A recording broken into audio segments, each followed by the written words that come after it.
जय जगदीश हरे। 2005 से 2020 तक जितने कागज पे लिखे हुए हैं और जो बिल्कुल प्रामाणिक है कितनी नौकरियां दी गई, 6.5 लाख जो कि नौकरियां दी गई, प्लस जो शिक्षक उनकी बहाली हुई वो 3.5 लाख, तो लगभग 10-11 लाख जिसकी बारे में अभी हम चर्चा कर रहे हैं। नौकरियां सरकारी नौकरी हैं, आप कह रहे हैं की सरकारी नौकरी की बात कर रहे हैं। सरकारी नौकरी की बात कर रहे हैं। अब मैं आपको बताता हूं, शिक्षक एक मिनट कंफ्यूजन हो गई थोड़ी, मेरी कंफ्यूजन क्लियर कर दो। अभी मजा आएगा ना भिड़ो। 7वां वेतन आयोग लागू हो रहा था, उन्होंने कहा बिहार में इस वक्त 3,10,000 सरकारी कर्मचारी हैं। अगर 12 लाख सरकारी कर्मचारी 10 लाख की बात कर रहे हैं आप 2005 से 2020, इनमें रिटायर्ड को भी जोड़ दो, 6,90,000 से तो ये आंकड़ा जा ही नहीं रहा ऊपर। आप कह रहे हैं 12 लाख, आंकड़ों में कंफ्यूजन है। अब नाचती क्यों? आज रपट जाइयो तो हमें में संसद के सामने इस देश की सबसे होनहार बेटियों ने यौन शोषण का आरोप लगाया ब्रजभूषण शरण सिंह पर। सरकार चुप रही।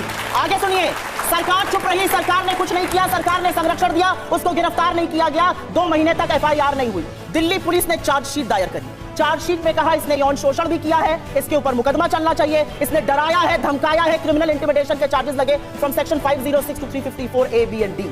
आज क्या हुआ? कोर्ट में ब्रजभूषण सिंह की बेल की कार्रवाई होनी थी।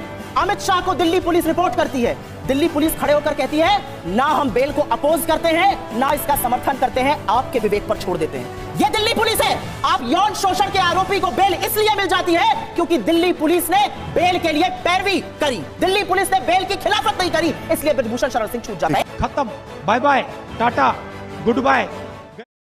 चैप्टर किसने रखे? खिजी के चैप्टर किसने रखे? बोलिए। और डॉक्टर कलाम को जो हमने राष्ट्रपति घोषित के समर्थन किए थे।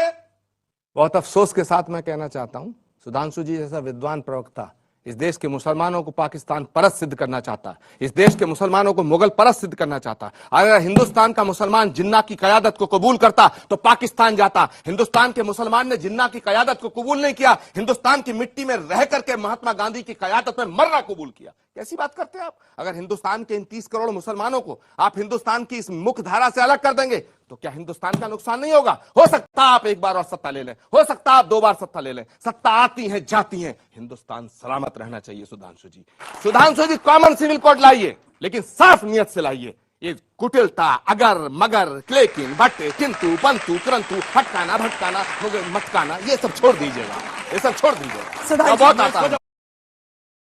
केजरीवाल ने तो हनुमान चालीसा पढ़ ली, अब ओवैसी भी पढ़ेंगे, तो मतलब आप भी लोग भी हनुमान चालीसा पढ़ने की तैयारी कर रहे हैं अपना वोट बैंक या बेस बढ़ाने के लिए। सर 16 मिनट से सुन रहा था, बहुत शुक्रिया आपका कि आपने मुझे बुलाया। योगी जी ने ये बात कही थी चुनाव में जी। सर 2014 के चुनाव से पहले भारत सरकार ने वादा किया था कि 2 करोड़ नौकरियां देंगे हर साल, 15 लाख रुपए हर व्यक्ति को देंगे जो भारत के नागरिक हैं, पेट्रोल 35 रुपए में बेचेंगे। ये उन्हीं ने कहा था सर, मैं नहीं कह रहा हूँ। मैं आपके चैनल पर गुजारिश कर रहा हूँ, दीपक चौरसिया जी मेरी बात प्रधानमंत्री, गृह मंत्री और योगी जी तक पहुँचाइएगा। 5 साल में 10 करोड़ नौकरियां हुई, आप दे दीजिए। आप देश की आधी आबादी को 15-15 लाख रुपए दे दीजिए। आप 30 रुपए में पेट्रोल बेच रहे हो, 35 रुपए में बेच दीजिए। आपने 300 सिलेंडर की बात की थी, आप 350 में दे दीजिए। मैं वादा कर रहा हूँ, मैं हनुमान चालीसा पढ़ दूंगा। आप कह दी जगह जाकर कि आसिम वकार ने कहा है आपकी कुरान पढ़ना पड़े और ये सब देना पड़े। योगी जी कुरान पढ़ना पसंद करेंगे, कुरान की आयतें पढ़ना पसंद करेंगे। आज भी वही इंडिया की मानसिकता वाले लोग, यानी ब्रिटिश कॉलोनियल लीगेसी की मानसिकता वाले लोग आज भी आकर खड़े हैं, जिन्हें इंडिया ही नाम के ऊपर गर्व होता है। शायद संविधान का भी वो अपमान है। इंडिया माता की जय के नारे फिट हो पाएगा? आपके सवाल का मेरे पास एक जवाब भी है और उत्तर में सवाल भी है, और सवाल भारतीय जनता पार्टी से है। आपको इंडिया से प्रॉब्लम है, आपको इंडिया से चिढ़ है, आपको इंडिया से दिक्कत है, चले जाइए पाकिस्तान। ये कहूंगी आज मैं, स्टार्टअप इंडिया, डिजिटल इंडिया, स्वयं इंडिया, फलाना इंडिया, खेलो इंडिया। तो क्या ये इंडिया गलत है? मुझे बताइए। आप भारत की बात नहीं करते हैं, आप देश की बात नहीं करते हैं, आप भारत की सरजमी की बात नहीं करते हैं। जब आप कहते हैं खेलो इंडिया, जब आप कहते हैं बढ़ेगा इंडिया, जब आप कहते हैं स्टार्टअप इंडिया, जब आप कहते हैं डिजिटल इंडिया, आप किसकी बात करते हैं? आप हमारी सरजमी की, हमारी माँ की, हमारी भूभा की अखंड भारत की बात करते हैं कि नहीं करते हैं? क्या बातें करते हैं ये लोग? आपको इंडिया से दिक्कत है, हाँ या ना? और अगर दिक्कत है तो चले जाइए पाकिस्तान। वैसे भी बिना मुंह उठाए चले जाते हैं लाहौर बिरयानी खाने से, वही खाने भगवान जाने क्या करने। लवड़े न भोज लवड़े न भोज हम भी गैर बराबरी की बात करता है, आपने मान लिया। आप सैयद हैं, औरंगजेब नहीं करता है। इस्लाम में जो जातियां हैं एक्चुअल में जिसको जाति आप समझते हैं वो काम के आधार पे हैं। इस्लाम में छोटा बड़ा नहीं है। जो छोटा बड़ा करेगा वो रसूलुल्लाह की हदीस नहीं मानता। ये अहमदिया मुसलमान कौन है सर? अहमदिया इस्लाम से खारिज है। वोहरा मुसलमान? अहमदिया इस्लाम से खारिज है। देखिए, जो इस्लाम से खारिज है मैंने उसका नाम ले लिया। बोहरा क्या है? बोहरा। चलिए आइए, कौन बनेगा करोड़पति खेल ही लेते हैं आज। अरे फिर आप बच्चों वाली बातें कर रहे हैं। अच्छा ये बताइए, जाटव बड़े होते हैं कि ठाकुर बड़े होते हैं, ब्राह्मण बड़े होते हैं? दोनों बराबर है सर। आप क्या बताइए, जाटव हैं, पासी हैं, धोबी हैं, ये बड़े होते हैं या ठाकुर ब्राह्मण बड़े होते हैं? नहीं, हमारे सब बराबर होते हैं सर। हमारे यहाँ जाति व्यवस्था नहीं अंग्रेजों ने चलाई थी। तो हमारे यहाँ वर्ड व्यवस्था है। छोटे बड़े होते हैं। मैं फालतू के आपके साथ आर्गुमेंट में नहीं फंसना चाहता। अरे मैं पूछ रहा हूँ कि आप यहाँ किसी दलित को घोड़ा चढ़ने पे क्यों मारते हैं? हो गई सर, हो गई। अस्सी बका दी। अब कौन बनेगा करोड़पति किसी और दिन खेलेंगे। डिबेट कर लीजिए 1 घंटे की। ये मैं इतनी देर से मैं सुन रहा था, सलमान निजामी साहब को भी सुना मैंने, संबित पात्रा जी को भी सुना मैंने, लोकसभा में अमित शाह साहब को भी सुना।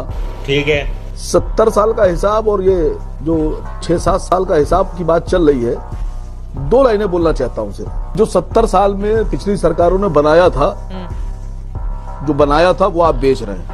क्या बात है सर, क्या बात है सर, क्या बात है, ये बात है। शाबाश बेटा। आप कांग्रेस के प्रवक्ता बन के बैठे हैं या एमआईएम के प्रवक्ता बन के बैठे हैं? वाह दीदी, वाह दीदी। कमाल की बात है साहब। मैं तो कुछ कहना चाह रहा था, आपको क्यों बुरा लग रहा है? ये बात तो संबित पात्रा जी को बोलना चाहिए थी। मैं तो कंफर्म कर रही थी सर। ये बात तो संबित नहीं, ये बात नहीं, मैंने जानबूझ के बोला था। मैं देखना चाह रहा था कि यहाँ बीजेपी का प्रवक्ता कौन। पात्रा ने बड़ा जोर लगाकर बोला 3000 करोड़ रुपए का कर्ज हो गया। हाँ। दिल्ली सरकार। बिल्कुल जी। भारत सरकार पर कितना कर्ज है इसका? मैं आपने अच्छी बात बोली है, बहुत अच्छी बात बोली है। मैं आपको बता दूं कि संबित पात्रा का बोलने का संदर्भ क्या था। मैं बता रहा हूं, सरकार पर कितना कर्ज है इस वक्त? भारत सरकार जो है वो सारे स्टेट्स को भी पैसा देती है। दिल्ली भारत सरकार पैसा देती है। गुजरात सरकार पर कितना कर्ज है? गुजरात सरकार पे आज से कोई कर्ज है? कांग्रेस की हरियाणा सरकार पर कितना कर्ज है? हरियाणा सरकार पे कोई आज से कर्ज है? उत्तर प्रदेश सरकार पर कितना कर्ज? ये तर्क क्या है? 1 लाख करोड़ से ज्यादा सब पर। मेरी बात आप पूरी गलत कह रहा हूं तो बताइए प्लीज। 2014 में कितना कर्ज था भारत सरकार पर? संदीप चौधरी जी, समाज कितना हो गया? संदीप चौधरी जी प्लीज ऐसे मत कीजिए, जनता भी देख रही है ना आपका शो। बिल्कुल देख रही है। देखा आपने लापरवाही का नतीजा।